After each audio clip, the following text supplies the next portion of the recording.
In the late 20th century, one name echoed across Colombia, through the corridors of power in Washington, D.C., and into the darkest corners of the underworld: Pablo Escobar. His empire, built on mountains of cocaine and rivers of blood, was sustained not just by violence, but by a hidden war, a relentless, unseen battle for information. Before the smartphones in our pockets could send messages across the globe in an instant, Escobar built a communication network that, in its own way, mirrored the sophisticated challenges of modern cybersecurity. He wasn't just a kingpin, he was an unwitting pioneer of operational security, a master of analog counter-surveillance, forcing an entire nation and the world's most powerful intelligence agencies into a high-stakes game of cat and mouse, played out across radio waves, landlines, and the very air itself. In the 1980s and early 90s, his tools were the best the era could secretly offer: the humble yet powerful two-way radio and the emerging solid radio telephone, the ancestor of your modern cell phone. For law enforcement, intercepting Escobar wasn't just about listening in, it was about finding him. But how did a man with no formal tech training build a communication fortress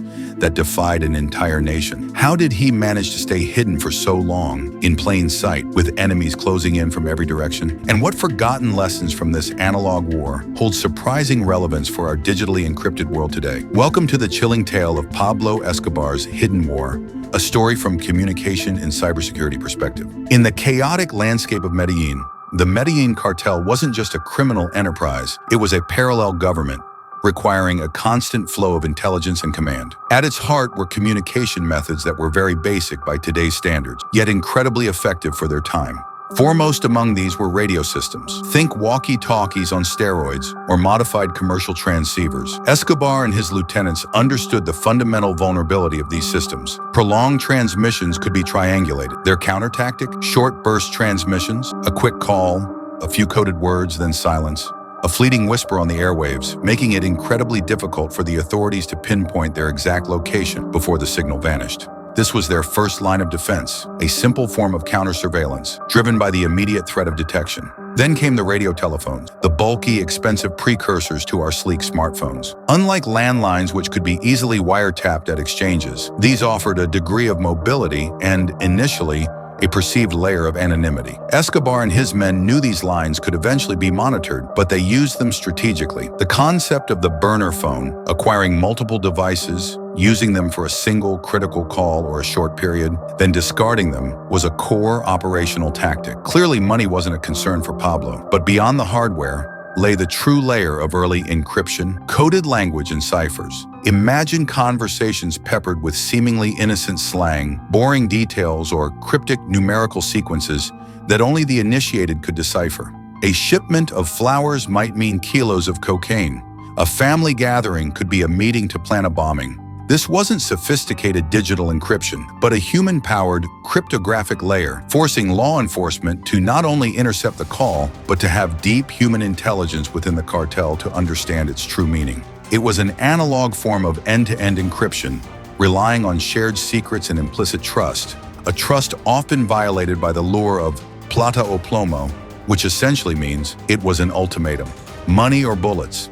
And who operated this intricate web? The unsung heroes, and often the first to fall, the radio ohms. These weren't just messengers. They were dedicated communications specialists, often loyal to the death, responsible for maintaining the network, ensuring equipment was charged, frequencies were clear, and, crucially, that operational security, OPSEC, was paramount. Their lives depended on it. They understood that every routine, every prolonged silence, every unexpected burst of chatter could be a fatal flaw. Their discipline, or lack thereof, directly dictated Escobar's safety. But what about the ultimate secure communication of the era: satellite phones? While some accounts suggest Escobar used them, their widespread availability for criminal enterprises in the 80s was limited. However, photographic evidence exists of an 80s satellite phone reportedly seized from Escobar, suggesting that as law enforcement technology advanced, so did his desperate efforts to acquire the cutting edge. Likely used in his final, most desperate years, these devices offered a truly global, hard-to-intercept lifeline, bypassing local cellular or radio infrastructure.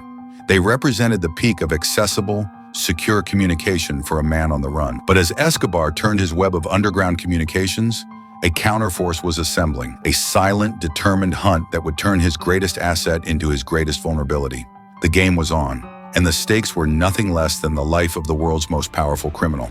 But how do you hunt a ghost? How do you intercept a whisper in a storm? And how did the counterintelligence innovate their techniques? The answers lie in the next part of Relentless cat-and-mouse game, where every move was watched, every sound was listened for, and a single mistake could bring down an empire. If you like the effort, do hit the like and subscribe to our channel.